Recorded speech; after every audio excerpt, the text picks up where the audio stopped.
a person or a people or group of people na walang purpose. Si Lord, purposeful siya. Kaya mapapansin mo, if you will look at book of Genesis hanggang Revelation, even the creation itself, purposeful. The day 1, the day 2, the day 3 hanggang day 7, may plano lahat. Lahat kay Lord, walang aksidente. Now, mapapansin mo, yun yung heart ni Lord because si Lord is mahilig siyang mag-accomplish.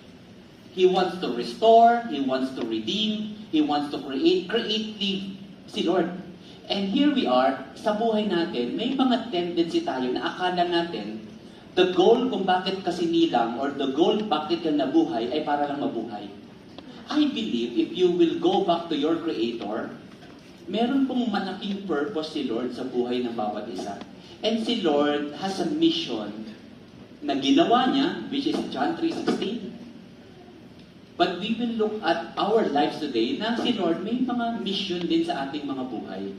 Meron pong isang author, si Arnold Glasgow, isa po siyang American psychologist, a businessman.